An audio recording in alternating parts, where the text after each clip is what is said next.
Léa Collège-Lycée Pleine Commune est consacré au lien entre médiation scientifique et apprentissage des élèves en histoire sociale.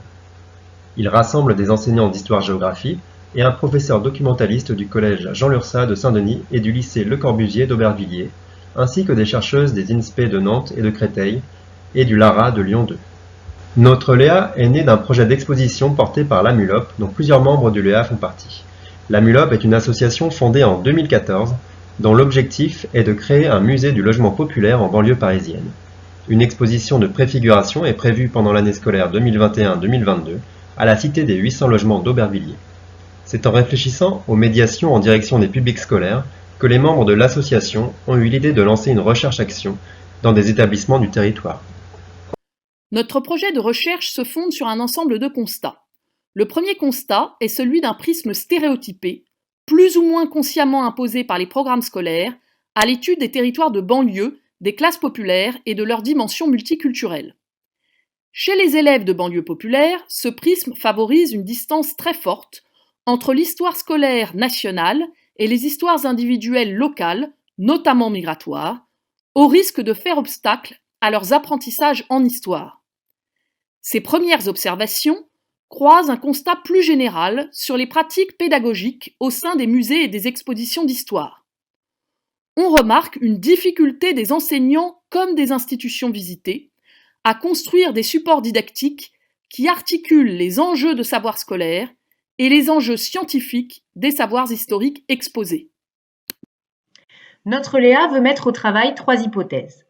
La première est que le parti pris de la micro-histoire d'immeubles, et donc d'une histoire incarnée de la banlieue parisienne, peut être un moyen d'éprouver avec les élèves le lien entre histoire vécue et histoire française contemporaine, et ainsi entre savoir social et savoir scolaire. Deuxième hypothèse, la mise en exposition pour, mais aussi par les élèves, permet de penser l'exposition comme une transposition didactique du savoir issu de la recherche historique en cours. Enfin, dernière hypothèse, la construction à terme de ressources numériques pérennes prolongeant l'expérience muséographique permettrait d'élargir la focale en questionnant également les représentations et les apprentissages d'élèves de toute la France sur les quartiers populaires de banlieue. Le travail collectif s'articule autour de réunions à 2 niveaux. Tout d'abord, des réunions plénières trimestrielles, rassemblant l'ensemble des chercheuses et des enseignants, au cours desquelles sont définis les objectifs communs et sont élaborés les protocoles de recherche. Puis des réunions plus restreintes et plus fréquentes, à l'échelle des établissements, pouvant se faire avec ou sans les chercheuses, destinées à favoriser la mise en place des protocoles de recherche et à renforcer les synergies entre collègues. Enfin, c'est à l'échelle de la classe que les enseignants expérimentent les différents dispositifs, accompagnés par les chercheuses. Outre un soutien logistique, nous attendons du réseau d'ELEA un aiguillage méthodologique, notamment sur la définition de notre cadre théorique et sur les dispositifs de recherche et de recueil de données à mettre en place.